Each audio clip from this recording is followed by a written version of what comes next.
The mansion in Bellevue Hills was unusually silent that morning, far too silent for a house with children.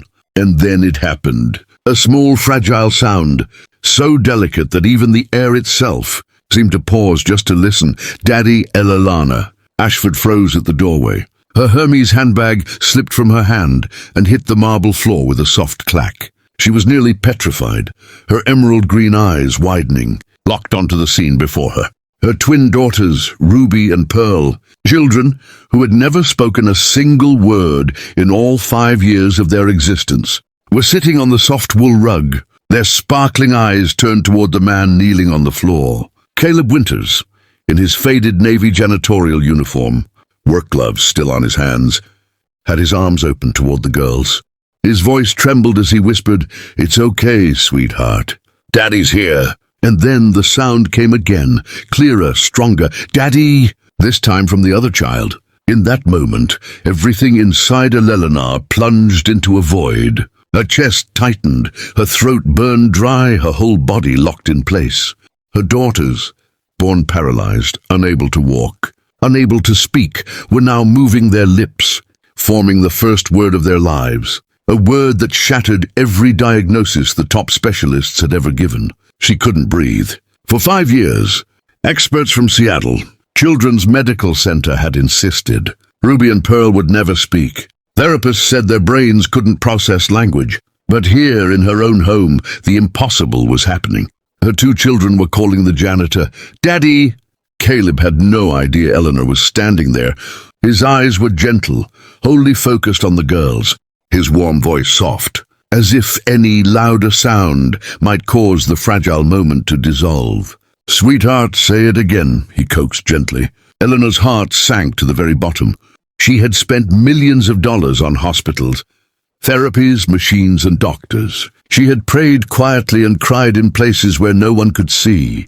Her husband, Andrew, had died in a plane crash when the girls were only 3 months old. Since that day, she had tried to turn this house into something solid, orderly, structured, anything that would keep the grief from leaking through. Yet a single word had broken everything.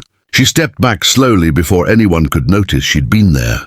The door closed behind her with a soft sound, but the word "Daddy" clung to her mind like a ghost, refusing to leave. Elalana walked down the long hallway. Her Louboutin heels touched the marble floor without making a sound, just like she herself, beautiful but silent for many years. The tall cream-colored walls were lined with portraits of ancestors, all smiling, while the house itself remained cold. A thin breeze slipped through a cracked window, carrying the scent of rain and earth, a scent that felt more alive than anything inside these sterile walls.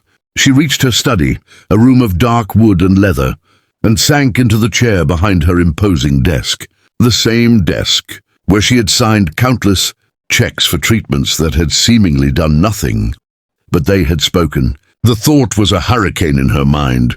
They had spoken, but not to her, and the word they chose was a blade twisting in a wound she thought had scarred over. Caleb Winters. He had been with the household staff for 3 years, a quiet, efficient man in his late 40s, with kind eyes and a gentle demeanor. He cleaned the windows until they sparkled, polished the floors to a high shine, and always had a soft smile for the girls during his rounds. Eleanor had appreciated his unobtrusive nature, his reliability, but this was an intrusion of a kind she could never have anticipated. A storm of emotions warred within her, staggering. Joy at the miracle of her daughter's voices, a bitter, choking jealousy that she had not been the recipient of that first word, and a cold, suspicious fury. What had he done? What methods, what secret therapies, what forbidden promises had he used to coax sound from their silent world? And why that word? The question echoed. "Daddy!" She had shown the girls pictures of Andrew, told them stories of their father, the brave, brilliant man they would never know, but they had never uttered his name. Now they bestowed that sacred title upon a stranger in a janitor's uniform. The injustice of it was a physical pain. Hours passed in a blur of agitated pacing and silent turmoil. The grandfather clock in the hall chimed 4, the signal for the end of Caleb's shift. Eleanor heard the soft click of the service entrance door closing. She moved with a purpose she hadn't felt in years, her heels now decisive on the marble.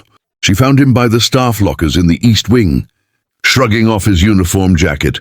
"Mr. Winters," her voice cut through the quiet, colder than she intended. Caleb turned, surprise then concern flashing in his hazel eyes. "Mrs. Ashford, is everything all right?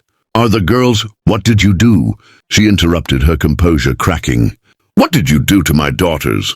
Caleb's face softened with understanding, and a profound sadness filled his eyes. He didn't look guilty, she noted with a spike of frustration. He looked compassionate. "I heard them," Eleanor continued, her voice trembling. "I heard them call you. That word. They have never spoken. Not once, 5 years. Explain it." He nodded slowly, hanging his jacket with deliberate care. "I wasn't trying to hide anything. Mrs. Ashford, I was going to tell you today, but the moment just happened. It's not what you think." "Then tell me what it is," she demanded, crossing her arms tightly.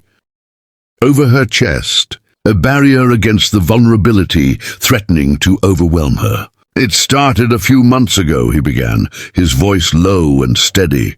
"I was cleaning the playroom. Ruby had dropped her stuffed rabbit, the blue one. She was looking at it, her little face so frustrated. Without thinking, I picked it up and said, 'Here you go, sweetheart.' And I saw it. A flicker in her eyes, a connection. It wasn't much, but it was there. So every day, I started talking to them. Not as a janitor, not as a therapist, just as a person. I told them about the weather, about the birds I saw at the feeder, about my old dog when I was a boy. I sang silly songs off-key. I asked them questions and waited, even when there were no answers." He looked down at his work-roughened hands. "I lost my own daughter years ago. She had cerebral palsy. She couldn't speak either, not in the way most people understand. But she communicated. With her eyes, with little sounds. I learned to listen with more than my ears. I guess I saw that same light in Ruby and Pearl. I saw they were in there, bright and aware, just trapped." Eleanor felt the fight drain out of her, replaced by a shuddering awe. The word, "Daddy." Caleb met her gaze, his own earnest. "I never taught them that word. Not directly. But when they started trying to make sounds a few weeks ago, just little grunts and coos, I would encourage them. I'd say, 'That's it. You can do it.' And one day Pearl was struggling, getting upset. I held her hand and without thinking I said, 'It's okay, sweetheart. Daddy's here.' It was a stupid thing to say, a slip of the tongue from my own old pain. I meant to say Caleb's here, but it came out wrong. And she looked at me, really looked at me, and her lips moved. It was just air at first. Then this morning it became sound." He swallowed hard. "I think, for them, it's not a title for a father. It's the sound that came with the first feeling of being completely safe, of being encouraged without pressure. It's the name for the person who was there in the quiet. When they found their own voices, the explanation hung in the air between them, devastating in its simplicity. Eleanor had provided everything except the one thing. Caleb had offered unconditionally. A presence devoid of expectation, of desperate hope, of the heavy weight of a cure.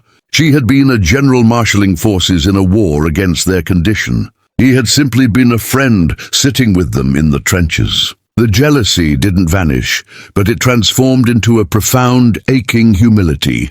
"They spoke," she whispered, the reality finally settling in her heart as truth. "They can speak. They have so much to say." "Mrs. Ashford," Caleb said, a gentle smile touching his lips. "I believe that." Tears, hot and unguarded, finally spilled down Eleanor's cheeks, the first she had allowed herself to shed in front of anyone in years. "I need you to show me," she said, her voice thick. "I need you to teach me how to listen." From that day, the silent mansion in Bellevue Hills began to fill with sound. Caleb's role was formally changed from janitor to a special companion, with Eleanor learning beside him. She shed her designer silks for soft cotton sweaters, sitting on the floor with him and the girls. She learned to sit in comfortable silence, to narrate the world without demanding a response, to celebrate a blinked yes or a soft sigh with the same joy she once reserved for business triumphs. Ruby and Pearl's vocabulary grew, slowly, wondrously. Mama came a month later, not in a moment of dramatic breakthrough, but when Eleanor was simply brushing Pearl's hair, her touch gentle and her heart finally quiet. The word was soft, a question almost. But it was the sweetest sound Eleanor had ever heard. The paralysis remained, but the world inside their minds was now flowing out, in halting words, in giggles, in whispered secrets. The specialists were baffled, calling it a medical anomaly. Eleanor knew it was a human one. Caleb had not performed a miracle. He had simply built a bridge of unwavering patience, and her daughters had found the courage to cross it. One afternoon, a year later, the four of them were in the sunroom, now a vibrant, messy space of toys and books. Ruby, with intense concentration, looked from Caleb to her mother and said, "Our Tata, our Mama." It was a proclamation, a mapping of her heart. Caleb and Eleanor's eyes met over the heads of their girls. In that shared look was an understanding deeper than any romance, a partnership forged in the sacred space of unlocking two silent souls. The house was no longer a monument to loss and silent struggle. It was a home, alive with the beautiful, chaotic, imperfect music of a family that had found its voice in the most unexpected of ways, proving that sometimes the most profound healing doesn't come from a clinic, but from the kindness of a true story waiting to unfold. Please like, share, and subscribe to my channel. Kindness True Stories for more heartfelt narratives.